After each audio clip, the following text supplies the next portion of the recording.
রাম নবমী একটি পূর্ণাঙ্গ বিশ্লেষণ। ভূমিকা: রাম নবমীর তাৎপর্য ও গুরুত্ব। রাম নবমী হল হিন্দু ধর্মের অন্যতম পবিত্র উৎসব, যা শ্রী রামচন্দ্রের জন্মদিন হিসেবে পালিত হয়। এটি হিন্দু ক্যালেন্ডারের চৈত্র মাসের শুক্লপক্ষের নবম দিনে অনুষ্ঠিত হয়, সাধারণত মার্চ কিংবা এপ্রিল মাসে পড়ে। এই দিনটিকে মর্যাদা পুরুষোত্তম রাম এর জন্মদিন হিসেবে পূজা করা হয়। শ্রী রামচন্দ্র হলেন বিষ্ণুর সপ্তম অবতার। তার জীবন ও কীর্তি রামায়ণে বর্ণিত হয়েছে, যা শুধু একটি ধর্মীয় গ্রন্থ নয় বরং একটি নৈতিক শিক্ষার ভাণ্ডার। রাম নবমী শুধুমাত্র একটি ধর্মীয় অনুষ্ঠান নয়, এটি ন্যায়, সত্য ও ধর্মের বিজয়ের এক মহান প্রতীক। রাম নবমীর পৌরাণিক পটভূমি: রামায়ণের আলোকপাত। এক দশরথের 3 রানী ও পুত্র কামনা। অযোধ্যার রাজা দশরথ ছিলেন এক পরাক্রমশালী ও ধর্মনিষ্ঠ রাজা, কিন্তু তিনি ছিলেন নিঃসন্তান। তার 3 স্ত্রী কৌশল্যা, কৈকেয়ী ও সুমিত্রা কেউই সন্তান জন্ম দিতে পারছিলেন না। এজন্য রাজা দশরথ ঋষি ঋষ্যশৃঙ্গের সাহায্যে পুত্রকামেষ্টি যজ্ঞ করেন। রামায়ণের শ্লোক: বালকাণ্ড অধ্যায় 1:4।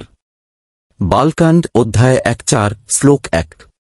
বাংলা অর্থ: তারপর রাজা দশরথ ঋষ্যশৃঙ্গকে নিয়ে এসে এক অত্যন্ত মহৎ পুত্রকামেষ্টি যজ্ঞ সম্পন্ন করলেন। এই যজ্ঞ শেষে যজ্ঞের অগ্নি থেকে একটি পায়েসের পাত্র উঠে আসে। এই পায়েস কৌশল্যা, কৈকেয়ী ও সুমিত্রার মধ্যে ভাগ করে দেওয়া হয়।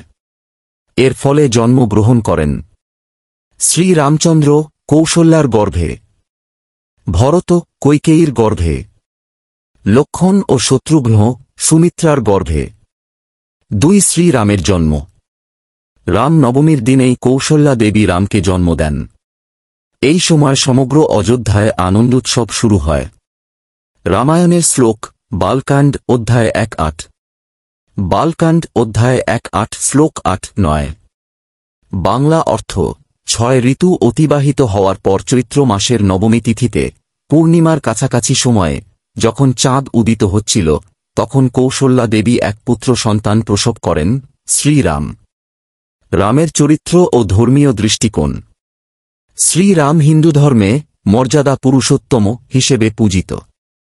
তাঁর জীবন ধর্ম, শৌর্য, করুণা ও দায়িত্বের প্রতিচ্ছবি। রামের চরিত্রের কয়েকটি গুরুত্বপূর্ণ দিক: 1. রামের ন্যায়পরায়ণতা। তিনি কখনো অন্যায়ের সাথে আপোস করেননি, চাইলেই রাজসিংহাসনে বসতে পারতেন, কিন্তু পিতার আদেশ মেনে 4 বছরের বনবাস বরণ করেন। 2. রামের দাম্পত্য ধর্ম। সীতাহরণ পরবর্তী যুদ্ধে রাম যে সাহস ও সংকল্প দেখান, তা অতুলনীয়। তিনি সীতার প্রতি চিরন্তন ভালোবাসা ও দায়িত্বের দৃষ্টান্ত স্থাপন করেন। 3. রামের শাসন, রাম রাজ্য। শ্রীরামের রাজত্ব ছিল ন্যায়, শান্তি ও কল্যাণের যুগ, যাকে আদর্শ শাসন ব্যবস্থা হিসেবে দেখা হয়। রাম নবমী উদযাপন পদ্ধতি ও রীতিনীতি। ভারতের বিভিন্ন রাজ্যে ও বিশ্বের বহু স্থানে রাম নবমী উদযাপন হয় ভিন্ন ভিন্নভাবে। নিচে এর কয়েকটি রীতি তুলে ধরা হল। 1. উপবাস ও পূজা। অনেকে এই দিনে নির্জলা উপবাস পালন করেন এবং শ্রীরামের মূর্তি বা চিত্রে পূজা দেন। মন্দিরে রামায়ণ পাঠ, বিশেষত রাম জন্ম অধ্যায় পাঠ হয়। 2. রামলীলার মঞ্চায়ন। বহু স্থানে রামলীলার নাটক মঞ্চস্থ হয়। এতে রামের জন্ম, বনবাস, রাবণের বধ ইত্যাদি দৃশ্য নাট্যরূপে উপস্থাপিত হয়। 3. রথযাত্রা ও শোভাযাত্রা। কয়েকটি স্থানে, যেমন অযোধ্যা, বারাণসী, মধুবনী, বিশাল রথযাত্রা বের হয়, যেখানে রাম, লক্ষ্মণ, সীতা ও হনুমানের মূর্তি থাকে। 4. বিশেষ ভোগ ও প্রসাদ। ভক্তরা এই দিনে ফল, পায়েস, পান্তুয়া ইত্যাদি ভোগ নিবেদন করে। রাম নবমী ও আধুনিক সমাজে এর প্রভাব। আজকের দিনে রাম নবমীর তাৎপর্য অনেক বেশি সামাজিক ও নৈতিক। শ্রীরামের জীবন থেকে মানুষ শিখতে পারে নৈতিকতা রক্ষা করা, কঠিন পরিস্থিতিতেও ধর্মপথে থাকা, পিতার আজ্ঞা পালন ও গুরুজনদের সম্মান, স্ত্রীকে সম্মান ও সুরক্ষা প্রদান। রামায়ণ থেকে আরও গুরুত্বপূর্ণ শ্লোক ও ব্যাখ্যা। শ্লোক 1. শ্রীরামের জন্ম বর্ণনা। বালকাণ্ড অধ্যায় 1:8। অর্থ: দশরথের আত্মজ শ্রীমান রাম জন্মগ্রহণ করলেন, যিনি মানুষের প্রিয়তম হবেন। শ্লোক 2, রামের ধর্মপথ অনুসরণ। অর্থ: রাম হলেন ধর্মাত্মা, সত্যনিষ্ঠ ও দায়িত্বপরায়ণ। শ্লোক 3, রাম রাজ্যের চিত্র। অর্থ: রামের রাজ্যে কোনো অন্যায় নেই, কেউ অসুস্থ নয়, কেউ দুঃখী নয়, এক আদর্শ সমাজ। উপসংহার: রাম নবমীর অনন্ত প্রাসঙ্গিকতা। রাম নবমী কেবল একটি উৎসব নয়, এটি এক নৈতিক উজ্জ্বল দীপশিখা, যা যুগ যুগ ধরে মানবজাতিকে সঠিক পথে চলার অনুপ্রেরণা দিয়ে এসেছে। শ্রীরামের জীবনকে অনুসরণ করাই রাম নবমী পালনের আসল উদ্দেশ্য। রাম নবমীতে কি করা উচিত এবং কি করা উচিত নয়, তা জানা থাকলে এই পবিত্র উৎসব আরও সঠিকভাবে পালন করা যায়। রাম নবমীতে যা যা করা উচিত: উপবাস পালন করা।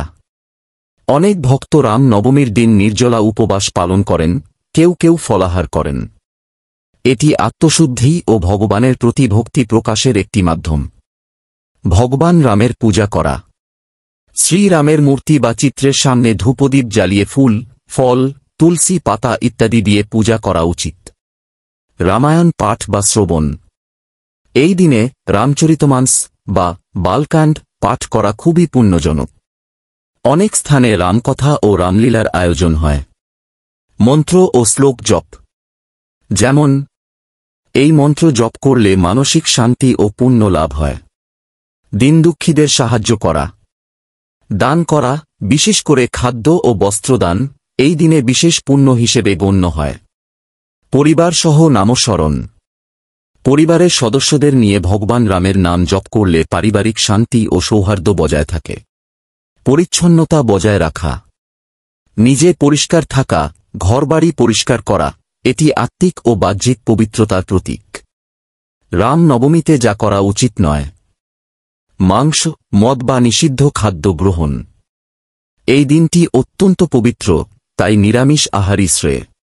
মাংসমদ, পেঁয়াজ রসুন পরিহার করা উচিত। রাগ, দুঃখ বা হিংসা করা। এই দিনে মনের মধ্যে নেতিবাচক ভাবনা না রাখা শ্রেয়। রামের জীবন দর্শনের মূল মন্ত্র শিষ্টতা ও দয়া। অশুচি অবস্থায় পূজায় অংশ নেওয়া। পূজার আগে স্নান না করে বা পরিষ্কার পোশাক ছাড়া পূজায় বসা উচিত নয়। জোরে গান বাজনা বা উচ্চ আওয়াজ। এই দিনটি ভক্তি ও শান্তির, তাই উচ্চ শব্দ বা অশ্লীল গানের পরিবেশনা এড়ানো উচিত। পরনিন্দা বা মিথ্যা কথা বলা। রাম ছিলেন সত্য ও ন্যায়ের অবতার, তাই এই দিনে মিথ্যাচার বা নিন্দা করা বড় পাপ। পূজা বাদ দেওয়া। দিনটি যেহেতু বিশেষ পুণ্যসূচক, তাই অন্তত নামস্মরণ বা ধ্যান করা উচিত। একটি ছোট উপদেশ। ভগবান রামের জীবনচরিত থেকে আমরা শিখি ধর্ম, সত্য, ধৈর্য ও কর্তব্যপরায়ণতা। তাই রাম নবমীর দিন শুধু পূজায় সীমাবদ্ধ না থেকে এই গুণগুলোর চর্চাও করা উচিত। রাম নবমী পূজার তিথি সময়। নবমী তিথি 5 এপ্রিল সন্ধ্যা 7:02 শুরু হয়ে 6 এপ্রিল সন্ধ্যা 7:02 শেষ হবে। রাম নবমী 6 এপ্রিল। ব্রহ্ম মুহূর্ত ভোর 4:03 থেকে 5:20 প্রত সন্ধ্যা ভোর 4:57 থেকে 6:05 এবং মুহূর্ত সকাল 11:05 থেকে দুপুর 12:04। বীজ মন্ত্র। বীজ মন্ত্র হল সংক্ষিপ্ত মন্ত্র যা নির্দিষ্ট দেবতার সারাংশ ধারণ করে। রামচন্দ্রের জন্য নির্দিষ্ট কোনো বীজ মন্ত্রের তথ্য সহজে উপলব্ধ নয়। তবে সাধারণত রাম নামটি শক্তিশালী মন্ত্র হিসেবে ব্যবহৃত হয়। রাম পূজার অঞ্জলি মন্ত্র। রাম পূজার অঞ্জলি মন্ত্র সম্পর্কে নির্দিষ্ট তথ্য পাওয়া কঠিন। তবে সাধারণত রামের নাম ও গুণাবলী স্মরণ করে অঞ্জলি প্রদান করা হয়। রামের ধ্যান মন্ত্র। রামের ধ্যান মন্ত্রের মাধ্যমে তাঁর রূপ ও গুণাবলী কল্পনা করে ধ্যান করা হয়। নির্দিষ্ট ধ্যান মন্ত্র রামের নাম, তবে এই প্রণাম মন্ত্রটি ধ্যানের সময় ব্যবহার করা যেতে পারে। রাম রাম রাম 3 বার এই নাম উচ্চারণ 1000 নামের সমান পুণ্য দেয়।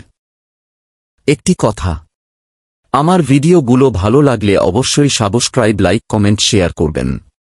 পরবর্তী ভিডিও পেতে বেল আইকন বাজিয়ে দিবেন। সবাইকে ধন্যবাদ, নমস্কার।